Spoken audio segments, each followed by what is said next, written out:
પહેલા રૂપાલા અને હવે પબુભા. એક પછી એક ભાજપના નેતાઓ વારંવાર વિવાદમાં આવે છે, ત્યારે વધુ એક ભાજપના નેતા આકરા પાણીએ આવ્યા છે. ભાજપના નેતા એક પછી એક વિવાદના વંટોળમાં ઘેરાયેલા જ રહે છે. કેટલીક એવી બેઠકો છે જે ભાજપ માટે સૌથી સુરક્ષિત માનવામાં આવે છે, કારણ કે આ બેઠકોના ધારાસભ્યો તેમના મત વિસ્તારમાં બાદશાહ છે. આવી જ સુરક્ષિત દ્વારકા વિધાનસભાની બેઠક છે અને આ બેઠક પર સતત કેટલાય વર્ષોથી ધારાસભ્ય પબુભા માણેકને અહીંથી હરાવવા ખૂબ મુશ્કેલ છે. ગુજરાતની વાત કરું તો ગુજરાતમાં ભાજપની દિન પ્રતિદિન સ્થિતિ વધુ ને વધુ વિકટ બનતી જાય છે. ખાસ કરીને હવે ધારાસભ્યો અને ચૂંટાયેલા પ્રતિનિધિઓ સરકાર અને સંગઠનમાં ખુલીને પોતાની રજૂઆત કરી રહ્યા છે. એટલું જ નહીં, તેમના કામો ના થાય ત્યારે તેઓ હવે ખુલીને સામે આવીને વિરોધ પણ નોંધાવતા થયા છે. ત્યારે ભાજપમાં અંદરોઅંદર ઉકળતો ચરુ દેખાઈ રહ્યો છે અને એક બાદ એક ધારાસભ્યો ચૂંટાયેલા પ્રતિનિધિઓ સરકાર અને સંગઠનનું નામ લઈને વ્યક્ત કરી રહ્યા છે પોતાની નારાજગી. નમસ્કાર, BS9 TV ન્યૂઝમાં આપની સાથે હું ભગવતી વિશાવડિયા. આજે મારે વાત કરવી છે દ્વારકા અને ભાજપના ધારાસભ્ય પબુભા માણેકની. દ્વારકામાં જે સ્પોર્ટ્સ એક્ટિવિટી બંધ છે તે મામલે ધારાસભ્ય પબુભા માણેક તંત્ર સાથે લડી લેવાના મૂડમાં જોવા મળ્યા હતા. પબુભા માણેકે ગુસ્સામાં અધિકારીઓને ધમકાવ્યા અને કહ્યું કે 20 દિવસની અંદર નિયમ બનાવો, નહીતર આંદોલન કરવામાં આવશે, અને જો 20 દિવસની અંદર વોટર સ્પોર્ટ્સ એક્ટિવિટીને લઈને નિયમ નહીં બને તો મંજૂરી વિના જ પ્રવૃત્તિઓ ચાલુ કરી દઈશું. શું છે સમગ્ર મામલો, આવો જાણીએ વિગતવાર. ગુજરાતમાં છેલ્લા ઘણા દિવસોથી વરસાદ વરસી રહ્યો હતો, જેના કારણે સુરક્ષાના ધોરણોને ધ્યાનમાં લઈને તંત્ર દ્વારા ગુજરાતના અનેક બીચને બંધ કરવામાં આવ્યા હતા. જે હેઠળ દ્વારકાના શિવરાજપુર બીચ પર થતી વોટર સ્પોર્ટ્સ એક્ટિવિટી પણ બંધ કરવામાં આવી હતી. જો કે તેને ફરી શરૂ કરવાને લઈને ધારાસભ્ય પબુભા માણેકની અધ્યક્ષતામાં બેઠક કરવામાં આવી હતી, જેમાં પબુભા માણેકે અધિકારીઓને ઉધડા લીધા હતા. પબુભા માણેકે ગુસ્સામાં ધમકાવ્યા અને અધિકારીઓને કહ્યું કે 20 દિવસની અંદર નિયમ બનાવો, નહીતર આંદોલન કરવામાં આવશે, અને જો 20 દિવસની અંદર આ એક્ટિવિટીનો નિયમ નહીં શરૂ થાય અને નહીં બને તો મંજૂરી વિના જ પ્રવૃત્તિઓ ચાલુ કરી દઈશું. વધુમાં ધારાસભ્ય પ્રદ્યુમનસિંહે પણ નારાજગી વ્યક્ત કરી હતી.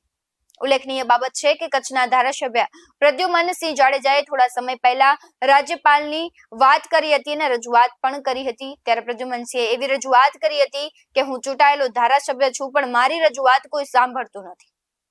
મારા વિસ્તારના લોકોના પ્રશ્નોને વાચા આપવાનું મારું કામ છે, પરંતુ મારી વાત કે રજૂઆતને ધ્યાને લેવામાં નથી આવતી, જેને કારણે મારા મત વિસ્તારના લોકોને હાલાકીમાં વધારો થયો છે. જ્યારે પોતાના જ વિસ્તારના એક જ પાર્ટીના ધારાસભ્યો આ પોતાની જ રજૂઆત વિશે આવું કહેશે તો લોકોને શું સમજવું, આ પણ એક પ્રશ્ન થાય છે.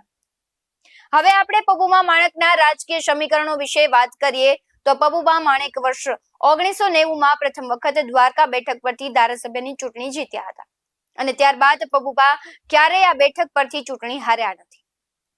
1990 પછી પબુભા માણેક વર્ષ 1995 અને 98માં અપક્ષ ઉમેદવાર તરીકે ચૂંટણી જીત્યા. ત્યારબાદ વર્ષ 2002માં પબુભા માણેક કોંગ્રેસમાં જોડાયા અને તેમની ટિકિટ પર વિધાનસભા પર પહોંચ્યા હતા. વાત 2007ની કરું તો વિધાનસભા ચૂંટણી પહેલા પબુભા માણેક ભાજપમાં જોડાયા હતા અને આ ચૂંટણીમાં તેઓ ભાજપના ઉમેદવાર તરીકે લડ્યા હતા અને જીતીને ફરી વિધાનસભામાં પણ પહોંચ્યા હતા. ખાસ પબુભા માણેકના એક ઇન્ટરવ્યુની વાત કરું તો તેમને ઇન્ટરવ્યુ દરમિયાન એક પ્રશ્ન પૂછવામાં આવ્યો હતો અને તેમણે જવાબ આપ્યો તેમના મૂછ વિશેનો. તેમને પૂછવામાં આવ્યું કે મૂછો કેટલા વર્ષથી રાખો છો અને રાખવાનો શોખ તમને કેમ છે? તો તેમણે જવાબ કીધો, આ તો ઓરિજિનલ છે, મૂછ ઉગી ત્યારથી હું રાખું છું. મુડુ માણેકનો ત્રીજો હાથ એટલે તેમની મૂછ. મુડુ માણેકની મૂછ વખણાતી હતી એટલે મારા ગળામાં માળા છે અને એ ગુરુ મહારાજની છે, અને મૂછ મુડુ માણેકનો સિમ્બોલ છે. ખાસ કરીને જે પબુભા માણેક છે તેમની મૂછને લીધે ક્યાંક ને ક્યાંક લોકોમાં પ્રચલિત છે, અને તેમને પ્રશ્ન પૂછતા પણ તેમને એવો જ જવાબ આપ્યો.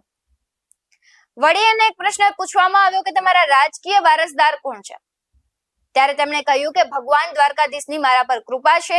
મારા પિતા રાજકારણથી છેટા જ રહેતા. મારે 3 દીકરા સહદેવસિંહ, ચંદ્રસિંહ અને નિલેશ હતા, જેમાંથી એક ચંદ્રસિંહનું નિધન થઈ ગયું. એક દીકરો જામનગર ધંધાની ઓફિસ સંભાળે છે અને બીજો દ્વારકા ઓફિસ સંભાળે છે. ત્યારે રાજયોગ, સ્ત્રીયોગ, પુત્રયોગ આ બધા નસીબમાં લખ્યા હોય એટલે બધું જ આવી જાય. મને સ્વકલ્પના નહોતી કે હું રાજકારણમાં પણ આવીશ. વધુમાં એક પ્રશ્ન પૂછવામાં આવ્યો કે તમને વારંવાર ગુસ્સો કેમ આવે છે? ત્યારે તેમણે કહ્યું કે ના, મને કોઈ દિવસ ગુસ્સો નથી આવતો. પરંતુ કોઈ ખોટી રીતે ખોટી વાતો કરે, ધર્મ વિરુદ્ધ વાતો કરતા હોય ત્યારે જ ગુસ્સો આવે છે. પબુભા માણેક તેમની મૂછો, તેમના ગુસ્સા અને તેમની જે કહેવાય કે તેમની બેઠક માટે જાણીતા છે.